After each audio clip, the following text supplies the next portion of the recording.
What's up, everybody? So today I'm going to do an updated guide on RESTO DRUID for 9.0.5, specifically because I went Necrolord now, and I want to just kind of, touch on some things that may have changed and any of my new thoughts that, have come up since then. So if you guys are not already subscribed, make sure you guys subscribe, like the video, leave a comment if you have any questions at all. And I'm gonna leave it in the description. I'm gonna leave a link to all of my other mini guides, so like a kiting guide, position, healing, doing damage. Try to put it all into here so you have one spot to go to for all the guides. All right. So with that said, let's get started. So first off, we're gonna go with just the talents. Gonna go through an overview quick on these. So these are my general talents. I pretty much run mostly the same. The 15 row, always Scenarian Ward, no questions asked. It's a very strong hot that is unpurgeable. Biggest thing, unpurgeable. It does not trigger until 30 seconds in as well, which is super beneficial, especially against stealth teams. You can pre-Scenarian and then go in and do something. And again, like I said, against purge comps, this is crucial, absolutely crucial. It's just something that a big hot that can help you out when you're getting spam purged. 25 row. Always gonna be wild charge. Always gonna be wild charge. My motto, man, is if you can avoid damage, you don't have to heal the damage. So renewal could be useful if you were absolutely no way you could ever get away from a team, but I highly doubt that's a thing. You can use wild charge so well between using it, with cat form to charge somebody. You can use it or to leap somebody, bear form to root somebody. Most importantly, using it in human form. All right, I have a macro that is. Right here, it's / cancel form / cast wild charge. This is the most useful use of wild charge you will ever have because it is very, very fast.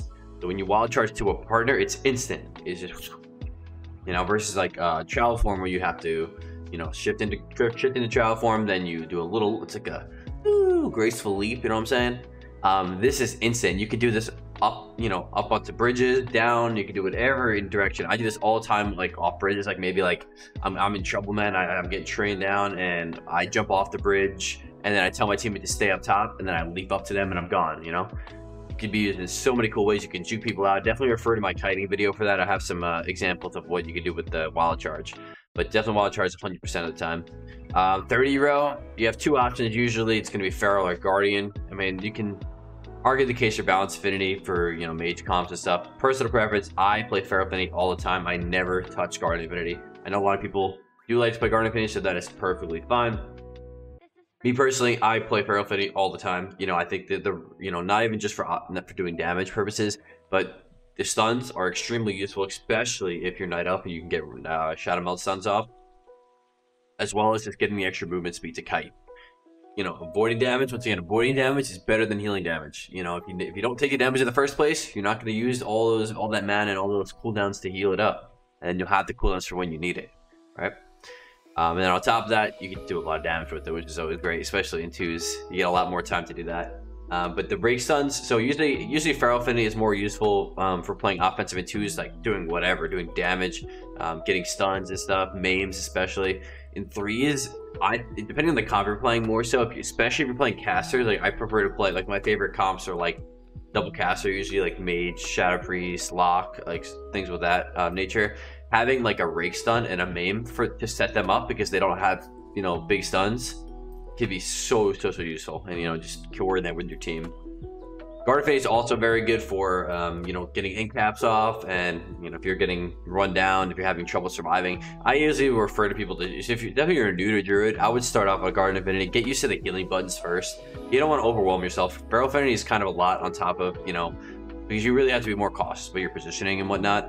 So, but Guardian affinity, you can kind of get away with playing a little more passively, and just worry about the healing. And once you're comfortable, I would highly recommend trying it out, man. I think this is always good, and especially in 2s. Always good.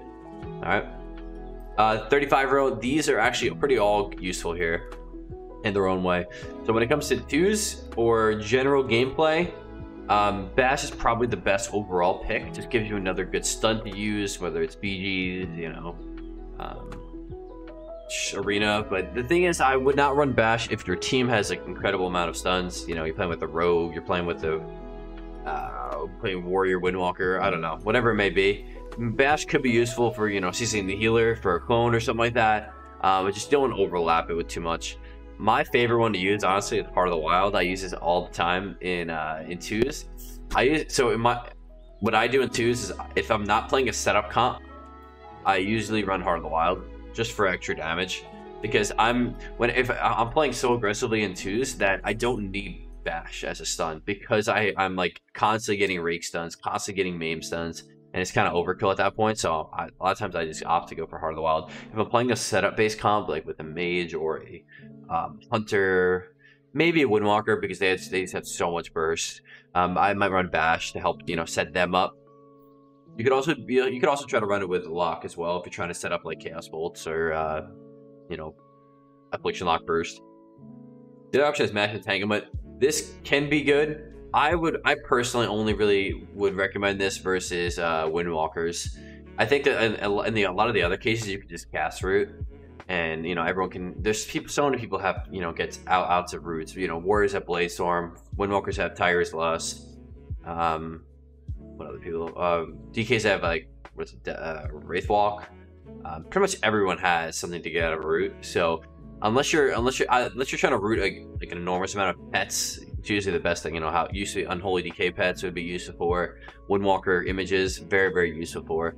So if you're having trouble living against Windwalker burst, this is an option. Just make sure you rotate this well with your teammates' cooldowns as well. Like you want to overlap it with Fear or another root or some sort. As for the 40s here, Soul of the Forest, 100% of the time. I know a lot of people, gravitate towards using Tree of Life. I do not think this is good. I know it's kind of an easy button to press. Seems like it's very good. But the versatility and the constant use of Soul of the Forest is just way, way, way better. One Soul of the Forest regrowth can top somebody easy without dampening. Using this for NS, this makes Nature Swiftness 10 times better. You always want to try to Nature Swiftness after you use Soul of the Forest, which is used by Swiftmend. So whenever you Swiftmend, you get a Soul of the Forest proc. Cultivation, I feel like it's more just PV. It's just not enough because we're dealing with the burst meta. We don't need more hots. So Soul of the Forest, 100% time. Usually, if your target's like has a lot of health, like maybe you Swiftmend them, you tops them, I would rejuve. And then other than that, you want to use a lot of Soul of the Forest regrowths. Those are very, very powerful. Moving on to the 45s here, Overgrowth is 100% of the chance. 100% of the time, probably going to be used. This is just too good for PvP. Burst healing right away. And just phenomenal. I mean, I don't think there's any question you can use Inner Peace as Trank. That's garbage in PvP. String Blossoms used to be a thing, but I think Overgrowth's just better now. Let's go to the 50 tier. I get this question asked all the time. Why do you play Flourish? I just personally like it. You don't have to. 99.9999% of the people you see and guides you see will say play Germination 100% of the time. I personally don't play it. I don't mind it. I think Flourish, again, dealing with a burst meta, I want to have more bursts. I don't care about the sustain healing. I could always just sit there and cast Regrowth if I need to. But Flourish is so nice. You can flourish through you can flourish through Bomb. You can flourish through Duel. Flourishing Cenarian Ward. Flourish also affects Death of Swarm. And you combine this with Verdant Infusion as well. Like these, you could have a Cenarian Ward that is, how long does this extend for? 8 seconds, and then Verdant Infusion to 10 seconds now. So you could make Cenarian Ward technically a 25-second hot, and it's a 30-second cooldown. So you could pretty much just Cenarian Ward and then have another Cenarian Ward after that. But just another option to deal with burst healing. Like there's a lot of situations where I might need to use NS if I did not have this. So like I may Overgrowth, Swiftmend, Rejuve, Cenarian, and then Flourish it, bam. And this, even if the guy's at 30% health, that I call them mega hots or like super hots, because it is just an absolute incredible amount of healing. Maybe I can give a quick example here. I'll swarm myself here. This is probably not the best example, but here, and then flourish all this shit out of here. Can't really tell, but anyway, I'm just saying it's an incredible healing. I think it's worth a shot to try it out. I would try it out. You don't have to play it, personal preference, like I said, but I think it's definitely worth a shot. All right, so and then going up to PvP talents. So these are usually my base ones. For 2s, 3s, I will usually, my base probably would be for resin. I would probably swap out for shapeshifter. So usually, when I'm dealing with, let me go to, I think I go to a freaking innkeeper here. So focus growth is probably the one that is baseline for me. I just, honestly, the talents really aren't that good. PP talents for druids just really aren't that good. So usually I will stick with focus growth as my main one. And I will switch these up according to whatever I'm playing against. In 2s, it's pretty much always this. If it's a caster, it's usually Mark of the Wild. Unless it's... There's two scenarios where I feel like there's really no good option. It's with versus Shadow Priests and versus Hunters. Marksman Hunters, specifically. I usually end up choosing Thorns for that pet, but like there's no good option there. You could run High Winds, but I don't see it worth it. Maybe Thorns would be better used killing pets, but generally this is what I'm using against all melee, and then using this versus casters. Okay, Master Shapeshifter increases your damage tremendously. This is a big component to how I do how much damage I do. I think it's so nice to have, you know, being able to, and there's really not a lot of options to counter it.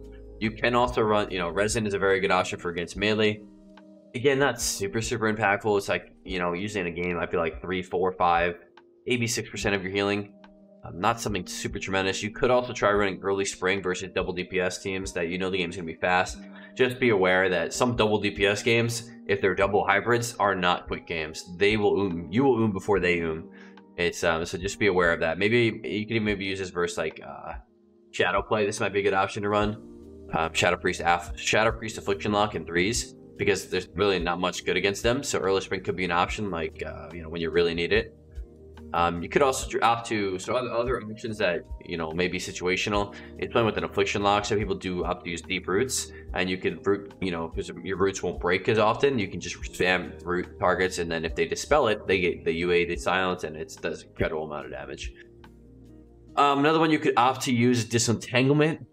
Versus affliction locks, again, for their slow. So if you're playing with a warrior and they're having an extremely tough time keeping up with them, you could try to use disentanglement and use efflorescence to remove the corruption slow. Because if you were to dispel it, 1, you might get silenced. 2, they just put it on again, right? And then just to cover Mark of the Wild, it does nature, fire, frost, and arcane AoE damage and dots. So very good against boomies because they have nature, arcane damage. Ellies have fire, frost, and nature damage.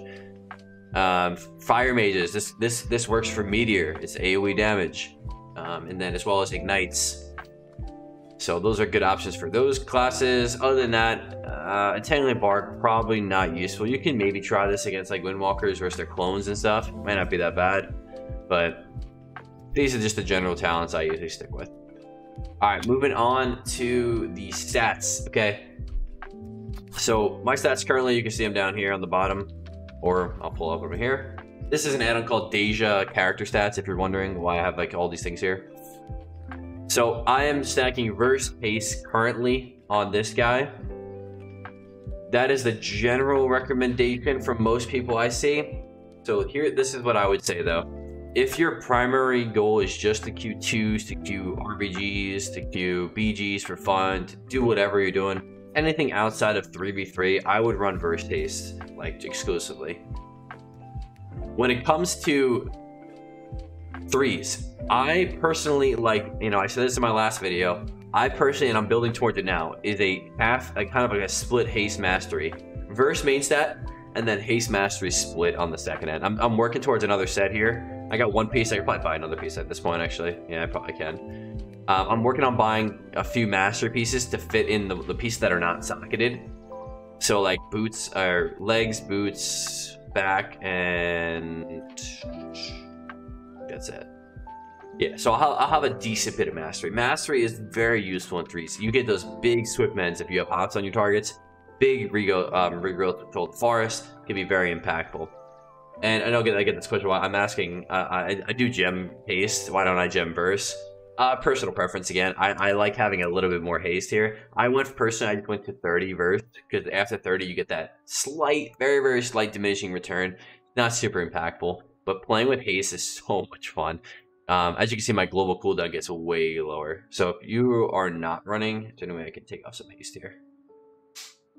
Let me take off some haste just to give you a reference point here. If I swap this ring out, I put this on to lose some haste, and I'll take off this weapon too. This will take me off some haste. And I think I have one more piece I could probably swap out. Oh, my shoulders, right? Yeah, I could swap these shoulders. Okay, so now I'm down. I went from 22% haste down to 14.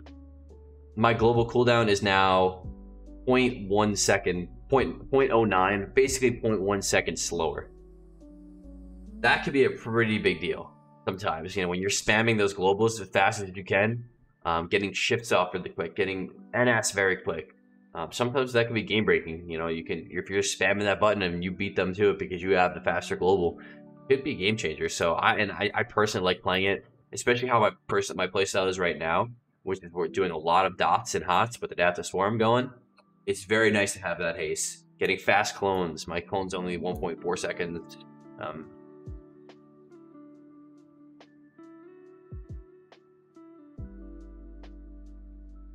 Okay, sorry. Yeah, so that's it on the stats. So verse haste for general gameplay, I would try to opt to a verse and then mixed haste mastery for 3s. Next, moving on to legendaries. So my legendary picks are for 2s.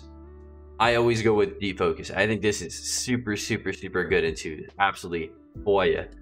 All right. This gives you an option to do a lot of damage. Absolutely crazy amount of damage with Adaptive Swarm. Makes your Moonfire, Rake Rip, and Reju 40% stronger if they're only on one target. So you know, you don't have to worry about multi-dotting so much, wasting so many globals, putting yourself in a bad position to dot both targets. You just keep up. I generally keep up Rake and Rip, usually with a low common point Rip as well. If you refer to my damage video, Rip does not matter how many common points you put on it. It's still the same damage per second. Excuse me. And then Moonfire is super easy to keep up. The one thing you do have to learn if you do want to run this is not to double reju, all right? Because once you reju 2 targets, so can I heal these things? No, don't work like that. If you have a reju on one target, so it's doing 9 or 990 right now. If I were to swap it and if I were to put another reju on another person, it would be 40% weaker, like substantially. That's a lot. Like it would drop down to like in the 600s. So what I do to counter this is to what do you call you keep rejuve on the main target and try, if like let's say like my partner's getting hit, I'm spamming him on rejuve, you know, I got full hots on him and my health's kind of going down, but he's the main target. I'll usually like run behind a pillar and then just regrowth myself back up so I don't have to worry about ruining that rejuve hot. So usually I try to use regrowth to counter that and help me out with that. And then, so, dude, the very underestimated is the rejuve. As I pointed to in one of my last videos of about 9.0.5, I was actually underestimating it. You could actually get it higher. I'll give it one shot here, see if I get a crit. But this is what you can actually do with this rejuve talent. Let's see if we can get it.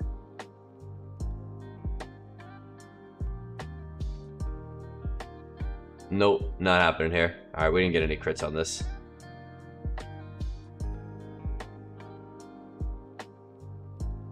But you can get upwards, I tested it before, you can get upwards of an 11k crit.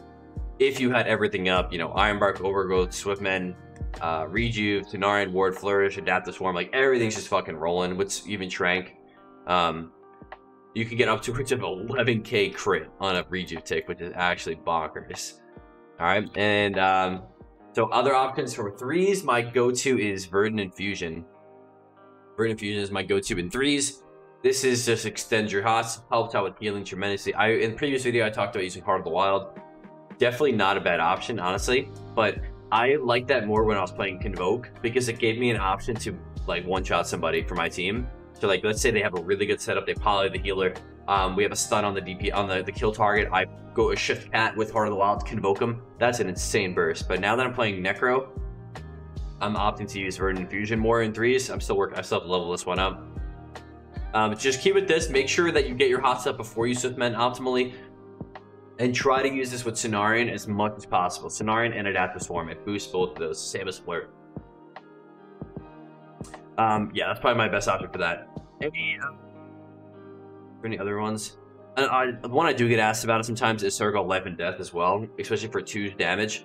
Defocus is just way more useful. Absolutely way more useful. Just because you're, you know, it's just a straight up 40% increase. So much on all of those abilities. This one does not increase your damage, they just tick down faster. The only way you can get a good use out of this that may be better is if you were playing with an Affliction Lock, or, you know, probably really it, and you're double dotting both targets at all times. You have to have a significant amount of uptime on this to make it worth it, though. But I think the rejuve part is just makes it that much better. Your rejuves are taking like crazy, especially on Soul of the Forest. Actually bombing rejuves, right? This is just the rejuve itself. It's taking 3k. Like, that's crazy. And then you add all their hots with mastery. It's huge. Yeah, that's it for legendaries. Those are probably the only other picks. Heart of the Wild, like I said, might be, you could use, this is a good versatile pick as well if you want to use in 2s and 3s, especially if you're Night Fae still. You know, Night Fae's not bad, by the way. I'm going to go over Covenants in a second, but this is actually a really nice option for Night Fae because you can like get those convokes in. And if you guys don't know, it buffs your affinities, including your Ysera's Gift. So your Ysera's Gift is a passive heal and it boosts it by 75%. Your Ysera's Gifts are pumping. And that's a really good amount of passive healing. You get an extra 11% movement speed at all times from Feral Affinity, or if you're Guardian Affinity, you can use you get an extra like 4% damage reduction, I believe. So it's definitely still a good option. And next, I want to go over Covenants. So Covenants, I have Necrolord right now. I was Night Fae before in my previous video. I think your options are, you're playing Resto exclusively in Arena, go Necrolord. If you are Resto and you're playing a little bit of everything, you're playing PvE, Mythic Plus, Raid, probably go Night Fae. If you like to play multi-specs, probably go Night Fae. The other option would be, I think Venthyr is garbage for healing, unfortunately. But Kyrian is also another option if you like to play Boomy and Feral a lot. Boomy, I think Kyrian is the best Covenant for both Boomy and Feral. And it's not that bad for Resto. It's like a 1 minute cooldown, gives you 50% increased healing. So it's not that bad. You get the file, you get that crazy stun that pops out when you're dying. So definitely an option. But if you're talking about RESTO DRUID Arena, Necrolord is 100% the best. These buffs were too much. I don't know why they buffed it this much. They should have buffed Venthyr or something. Venthyr is terrible. The cooldown's way too long for what you get. Like, if you think about it, like the Venthyr one, it's 3 minute cooldown for potentially like 20% increased healing. Like, one adaptive swarm is 33% increased healing on all of your hots on a 25-second cooldown, and most of your healing is hots anyway. So it just doesn't seem like it matters. So yeah, and Fleshcraft is extremely useful as well as a damage mitigation, as a heal almost, and as a CC immunity, especially with the Covenant or the Conduits. So, yep, Necrolord is my go-to for Resto PvP. If you're playing Resto in a multitude of other areas, PvE, probably could stay Night Fae. So for Soulbind, I think the only clear option here is going to be the Ultimate Form Tree, which is Plague Divisor. Plague Divisor, this one is just the best for Arena. I've tried these other ones for damage purposes. Like this one gives you a decent bit of int, passive int, but you know, the chance that the ooze is... This thing is super underestimated as well. This is a huge defensive. The ooze, it gives you a 50% maximum health shield every 30 seconds every time you drop below 50%. And this is nice because it gives you a little buffer before it triggers this. So the Frenzy Regen triggers that 40%. So this actually gives you a little buffer to maybe hold on to this a little bit longer. So the conduits I run are Evolved Swarm, which is the Adaptive Swarm one. Well-Honed Instincts. Always run this in any druid spec, no matter what you are. You better be running this. And then I don't think this one doesn't matter. And then I opted to use Floral Recycling. I tried it recently and I'm actually loving it, man. It makes these Swiftmans gnarly, especially if you do it off of like using this Deep Focus legendary, because the Deep Focus legendary buffs your rejuve, right? And then your Swiftmend, it's 11k Swiftmend. Your rejuve, or it takes. The Swiftmend is based off of your hot that it consumes, and if it's consuming a fat rejuve, 40% stronger rejuve, that makes your Swiftmend bigger as well, and it could be pretty impactful. For Tireless Pursuit, I would definitely go Tireless Pursuit. This thing makes the game feel so much better. You know, you're just constantly shifting and moving around. This is a really, to get the best use out of it, if you just have seen any of my gameplay, why I'm always moving so fast, is I'm always getting the use out of Tireless Pursuit by constantly shifting. So even if, like, let's say this guy's just chasing me, instead of me running around spamming HOTS like this, what I do is I watch this timer on Tireless Pursuit. So I'll shift in, I'll use Travel Form ideally, and then shift out, start hotting. Once Tireless Pursuit's gonna fall, I shift back in, shift out, and then I'm just keep going. So this is how you basically have infinite speed. You're infinitely sprinting at Travel Form speed while you're casting. So it could just be so useful for kiting and getting things done like that. And then lastly on this is Ultimate Form. This is so gnarly sometimes. You know, being able to immune stuns, fears, polys whenever you get that chance. A lot of times, like, my favorite thing to do is with, like, against paladins or priests, because you know they're going to try to, if there's a healer paladin or a healer priest running at you, odds are they're trying to CC you. So you literally just will time it with them, like they're running around this corner. Right when they get there, bam, fleshcraft it, eat that up. Another option for it though is actually with the recent buffs to it, it is that powerful that sometimes it's worth getting kicked on a reju or a regrowth or a clone. Like sometimes, like with so it gets like class that with a really big burst, like maybe not so much a Windwalker because they could just stop it. Actually, no, they can't stop it. I forgot because you can't paralysis it. Maybe just get in there, kick. Even you can either juke it or just straight up get kicked. Like just cast in their face, full bear form, and then just cast fleshcraft in their face. You're not dying unless you're like deep dampening. You're not dying in bear form fleshcraft because you have a damage reduction. It's healing you, and it's a monstrous shield. So that's actually a really good option just for defensive reasons too. I've sometimes got kicked on purpose. Just went bear form, fleshcrafted up. I survived the cooldowns. Another really good option for that. I think that's about it on the general stuff. So like I said, make sure you guys definitely like and subscribe if you've made it this far in the video. I appreciate you watching. And I'm going to leave a link below to all of my other little guides so you can check out those if you haven't already. And definitely check out the stream. The streams are right above there. Twitch.tv/mmarkers. And I hope you guys have a wonderful rest of your day. And hope to see you soon. Peace out.